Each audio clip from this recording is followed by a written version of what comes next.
Morning guys, so today I'm going to share with you how I made this nice pencil holder or stationery holder for my son's stationery that's lying all over the house.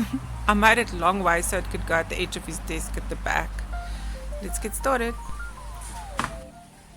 Okay guys, so I just used cardboard tubes and I painted them light grey. My husband does printing, so he has a lot of these tubes lying around from his paper.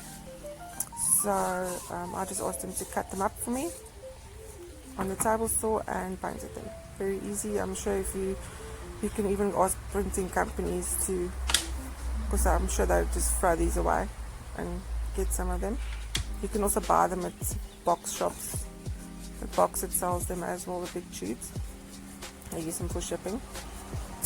So all I'm doing is I wanted to give it like a little bit of a metal look. So I dry brushed very dark grey on it. I didn't have black, otherwise I probably would have used black. So very, very dry brush, no water, very, very little paint. You see I'll rub the excess paint off on my hand. You can also obviously use a piece of paper or some tissue. And yeah, the trick is that it must be very, very dry and you must be very, very patient. Don't push too hard, very lightly paint over your project. So I did black first, and then I did a little bit of a silver. That dry brushes on very easily, and then I also did a little bit of a copper color. After you'll see like a browny copper, because I wanted to make it look a little bit rusty. I think if I knew I was going to make them look like rust before, like steel before, I probably would have started with black and then dry brush silver on it. It is a lot easier, but this is what I had, so yeah, I went with it. And then this is the copper color that I'm just adding. I added very little of this, not a lot, and then I proceeded to add a little bit more black because I weren't dark enough. So you can just carry on until you're happy. You can make them quite dark if you want to. This is the little number plates that I printed off the internet. I printed different sizes and just fuzzy cut them out.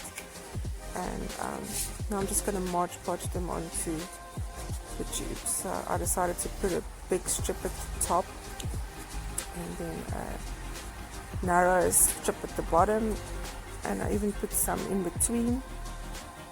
So yeah, all I'm doing is Mod Podging it onto the project, and at the back where the ends didn't meet, I'm just cutting another piece and putting it on, and you actually can't even see where the back was in the end. I just measured it, eyeballed it, and cut it off, and just Mod Podged it all on nicely. Very simple. So you can Mod Podge any picture onto these. It doesn't have to be number plates. I'm making these for the boys, so I thought, little roses aren't going to cut it. This is what I've found. So I've always liked these little vintage number plates. Never really knew what to use them on, so this was the perfect project for it.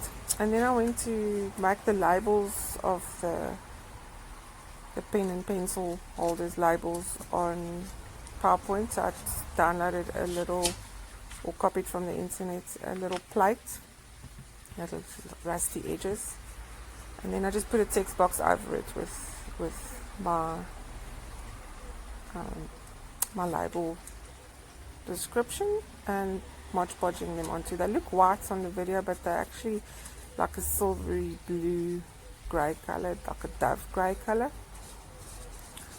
And yeah, just stick them on exactly the same way, and that's about it, guys. Obviously we're going to put another layer of sealant over afterwards, but before I do that, I'm just going to go over it with my fabric marker. Now I use a fabric marker. You can use any marker, because I'm going to put it on to finish off the edges, and then I'm going to smudge it before it dries. So the trick is not to leave it on too long. So you want to do a little piece and smudge, and a little piece and then smudge. So I'm using brown here. I thought it would give enough shadow, but it didn't. But I'm actually glad I used it, because it just adds to a rusty effect. So you can see the one on the right is done. the one on the left's not done, and you can see it just finishes it off a bit, makes it look a bit more rustic. And then like I said, I wasn't happy with the brown on its own, so I actually went over the brown with the black, and it turned out quite nicely, the two colors mixed.